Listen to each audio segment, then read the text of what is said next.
Assalamualaikum warahmatullahi wabarakatuh. Halo semuanya, selamat datang kembali di channel ini, tempat kita bareng-bareng belajar sejarah, tapi dengan cara yang gak membosankan ya. Karena sejatinya belajar itu bukan cuma soal buku dan teori, tapi bagaimana kita bisa mengambil hikmah dari perjalanan dunia. Dan hari ini kita akan bahas satu momen yang jujur aja agak mind blowing ya. Bayangin deh, dua negara yang pernah perang berdarah-darah, saling benci, saling tolak eksistensinya. Ternyata bisa duduk satu meja, tanda tangani perjanjian lalu berdamai. Kedengarannya kayak mimpi kan, tapi ini beneran kejadian dan namanya perjanjian Camp David. Nah pertanyaannya, kenapa Mesir dan Israel yang dulu perang sampai ribuan orang tewas akhirnya bisa duduk bareng dan berdamai? Apa yang bikin mereka berubah pikiran, dan siapa sosok di balik layar yang jadi penengahnya? Semua ini terjadi tahun 1978 di sebuah tempat sepi dan tersembunyi di Amerika Serikat namanya Camp David. Di sana tiga tokoh besar dunia ngumpul selama 3 hari tanpa media, tanpa keramaian. Yang ada cuma diplomasi dan negosiasi intens. Yang pertama, Anwar Sadat, Presiden Mesir, pemimpin Arab pertama yang bilang, "Oke, kita bicara langsung sama Israel."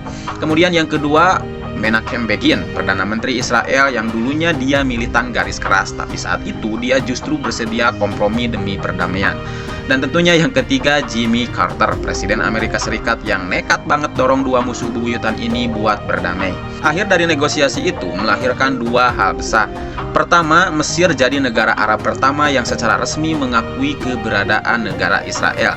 Sebagai gantinya, Israel harus mundur dari semenanjung Sinai, wilayah yang mereka rebut sejak Perang 6 Hari. Kemudian yang kedua, mereka juga bicara soal Palestina. Ada rencana buat kasih otonomi di tepi barat dan Gaza. Tapi sayangnya bagian ini belum benar-benar terwujud sampai sekarang.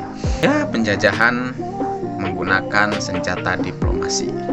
Menjanjikan sesuatu, namun pada akhirnya yang tidak menguntungkan tidak dilaksanakan.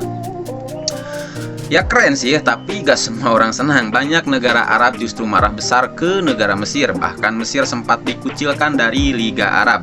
Dan tragisnya, Anwar Sadat dibunuh oleh kelompok ekstremis dari negaranya sendiri hanya 3 tahun setelah perjanjian itu ditandatangani.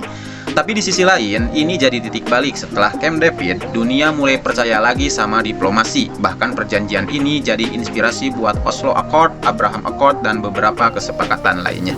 Yang menarik dari kisah ini adalah satu hal, perdamaian itu mungkin, tapi gak mudah. Butuh keberanian buat bilang stop perang, butuh pemimpin yang berani dikritik, dan butuh pihak ketiga yang netral dan kuat buat menjembatani semua kepentingan. Jadi ketika hari ini kita melihat dunia masih penuh konflik, pertanyaannya, masih adakah pemimpin seperti Sadat, Begin, dan Carter di zaman sekarang? Perjanjian Camp David mungkin sudah lewat puluhan tahun lalu, tapi semangatnya masih sangat relevan sampai saat ini, kecuali tadi ya yang belum dilaksanakan.